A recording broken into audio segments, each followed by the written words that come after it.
صبح 24 ایون ساعت 9:30 راننده مترولر سوخت خطایی جمعه فرقجان سال تولدش 1982 ساکن نویه بلخی هنگام حرکت از سمت شهر بلخ به سمت جماعت هلورد به قفای دوچرخران خلف دوست مراد سال تولدش 1984 ساکن جماعت هلورد برخورده بعدا به مقابل سمت حرکت برآمده با ماشین تمغه اوپل استرا تحت اداره صاحب نظرف قیوم جان سال تولدش 1974 نیز ساکن هلیورد برخورده است. در نتیجه دوچرخران دوست مرادوف خل به سلامتیش جراحت وزن جسمانی برداشته در بیمارخانه به هلاکت رسیده است. اینچنین شام 23 ایون ساعت 20:20 راننده کوادراتسیکل اکرموف غالب سال تولدش 1997 ساکن جماعت ریگر شهر ترسانزاده هنگام حرکت در راه ماشینگرد دهه حقیقت جماعت تویچیف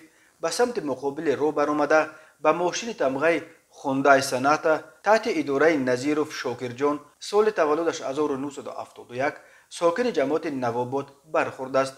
در نتیجه راننده کوادراتسیکل غالب اکراموف بر اثر جراحت‌های وزنین جسمانی در بیمارخانه به هلاکت رسیده است. هر سال بر اثر صدمه‌ها در راه‌های تاجیکستان تا 400 نفر به هلاکت رسیده بیش از 1200 تن دیگر معیوب می شوند.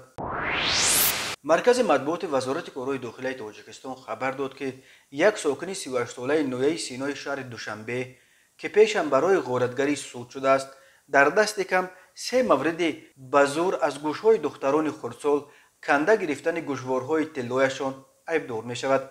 از جمله بنا به فرضیه تفتیشات این مرد دستگیر شده ماه مارس سال جاری در کوچه غفوروف پایتخت به طور آشکارا و با استفاده زوراوری از گوشهای یک کودک 6 ساله یک جفت گوشوار طلایی ارزشش 1500 سومانی را تصرف کرده از جای حادثه غیب زده است.